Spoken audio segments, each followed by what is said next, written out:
Saudara, seperti tadi saya katakan, dulu kita akrab dengan orang itu waktu lagi susah ngandelin kita banget, apa-apa nanya kita.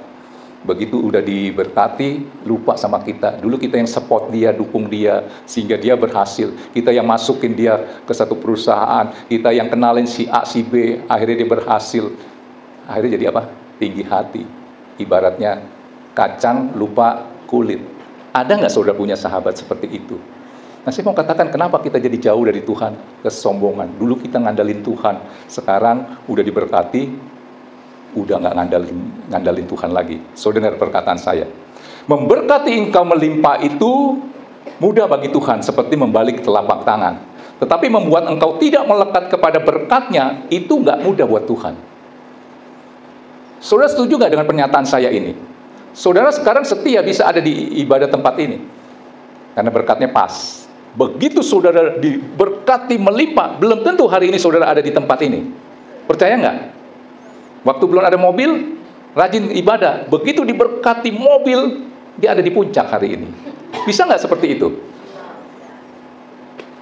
Nah, saya katakan, itulah kesombongan. Merasa mampu tanpa Tuhan. Intinya kita mau bahagia ya. Apa sih definisi bahagia menurut Alkitab? Coba kita keluarkan. Matius 5 ayat 3. Saudara mau bahagia kan? Lihat. Matius 5 ayat 3 dikatakan, berbahagialah orang yang miskin di hadapan Allah, karena merekalah yang empunya kerajaan surga.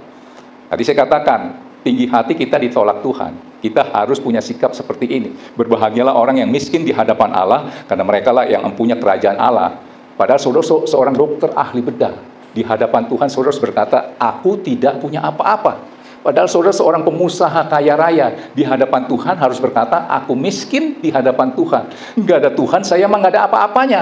Itu disebut berbahagia. Tangkap ini, jangan baru punya itu sedikit, sesuatu yang bisa dibanggakan. Tuhan dilupakan, seperti tadi saya katakan, kacang lupa kulit. Ada yang dulu begitu setia mengiringi Tuhan, begitu diberkati, udah nggak bisa pelayanan lagi. Oleh kenapa? Berkat. Waktu pekerjaannya biasa-biasa aja, waktu lagi nganggur, setia melayani Tuhan. Begitu diberkati dengan dahsyat luar biasa, diangkat Tuhan dengan dahsyat luar biasa. Ada pelayanan, telepon kepada Ibu Gembala. Bu Gem, maaf nih, saya nggak bisa pelayanan, karena saya ada transaksi. Perhatikan, tolong digantiin sama yang lain dah, sebagai WL nih. Dia bodoh, dia nggak bisa pelayanan di sini karena transaksi dengan kliennya. Padahal hari ini dia pelayanan sedang transaksi dengan raja di atas segala raja. Dia lebih memilih transaksi dengan kliennya. Kalau bicara jenderal, kalau bicara pangkat, Tuhan itu jenderal panglima tertinggi. Dia lebih rela transaksi dengan koplar kliennya. Bodoh nggak? Sudah nangkep ini? Tinggi hati membuat kita ditolak Tuhan. Kita udah nggak ngandalkan Tuhan lagi, ya. Saudara,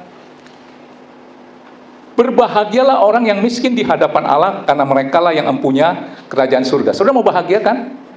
Harus miskin di hadapan Allah, berkata apa? Aku tidak punya apa-apa. Padahal rumah saudara 5, mobil saudara 3. Di hadapan Tuhan harus berkata, aku tidak punya apa-apa.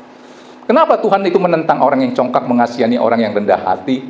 Karena kecongkakan tinggi hati itu membuat orang itu menderita. Nggak percaya? Contoh, ya, ini contoh ya. Ibu Gembala lagi baik hati, yang rajin ibadah dan rumah yang jauh, dikasih uang 5 juta.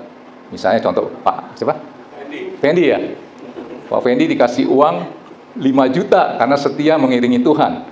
Jawab yang jujur ya Pak, bahagia nggak Pak? Biasa. Wah, biasa.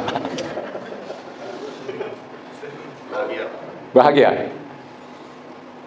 Dia bahagia dengan uang 5 juta. Karena Ibu Gembala udah pengumuman, yang rajin ya, jadi pelayan di sini dikasih 5 juta. Dia bahagia dengan 5 juta. Tapi jawabnya yang jujur Pak. Setengah jam kemudian waktu keluar, dia tahu WL lain dikasih uang 20 juta. Pertanyaan saya, bisa nggak Pak Fendi jadi kecewa Pak? Harus jujur Pak. Bisa. Kenapa? Inilah yang namanya kesombongan, itu tidak bisa melihat orang lain lebih. Tangkap? Kenapa saya dapat 5 juta? Kok yang lain 20 juta? Tadinya dia udah bahagia dengan 5 juta. Bersyukur. Puji Tuhan, kebetulan lagi butuh banget nih. Dapat 5 juta dari ibu gembala. Aduh, bahagianya bukan main. Setengah jam kemudian dia tahu ada singer yang tadi dikasih 20 juta. Dia jadi kecewa. Tidak lagi bisa bahagia dengan uang 5 juta. Itu karena apa? Tinggi hati. Karena orang yang tinggi hati tidak bisa melihat orang lain lebih. Tangkap ini ya.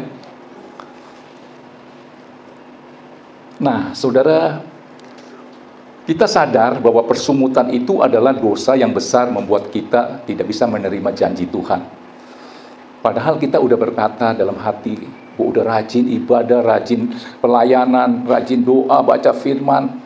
Kok saya tidak bisa menerima berkat Tuhan? Yang tadi saya katakan, oleh karena satu dosa yang besar adalah persungutan. Pertanyaan saya, saudara bersungut pakai apa? Pakai jidat, kaki, tangan, pakai mulut ya? Apa kata firman ketika saudara tidak bisa mengendalikan mulutmu? Yakobus 1 ayat 26, ayat penutup. Mau musik boleh? Baca ini. Yakobus 1 ayat 26. Sudah datang kan ibadah ya? Dari Sabtu sampai sekarang lebih banyak bersungutnya apa bersyukur? Atau jangan-jangan bangun tidur udah bersungut terus ke gereja? Apa kata firman? Jikalau ada seorang menganggap dirinya beribadah tetapi tidak mengengkang lidahnya, ia menipu dirinya sendiri, maka sia-sialah ibadahnya. Daud sampai berdoa begini, ya Tuhan Allahku, berjaga-jagalah. Di mana? Di pintu bibirku. Kalau kita kan berdoa, Tuhan berjaga-jagalah di pintu rumahku, karena saya mau pergi keluar kota.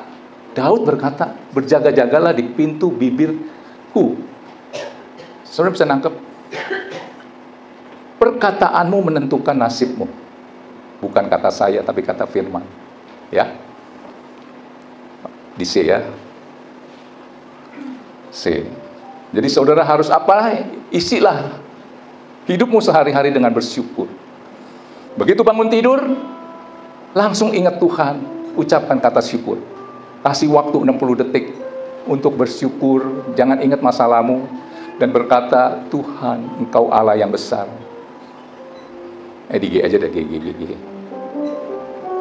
Bangun tidur langsung ingat Tuhan. Jangan ingat masalahmu. Siapa di sini begitu bangun tidur langsung ingat masalah, persoalan, musuhmu, kebencianmu? Pasti hidupmu penuh persungutan. Begitu saudara bangun langsung ingat Tuhan. Tuhan yang terbesar dalam hidupmu. Maka hidupmu pasti penuh sukacita, penuh ucapan syukur. Di G.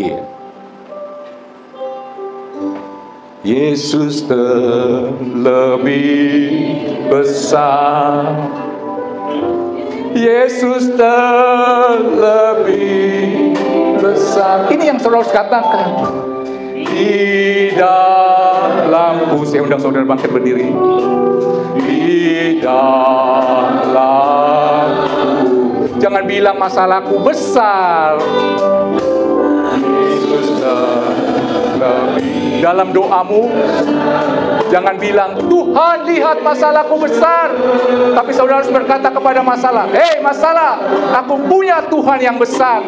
Maka hidupmu pasti penuh sukacita, damai sejahtera, ucapan syukur, jauh daripada persungutan. Katakan Yesus, Yesus terlebih.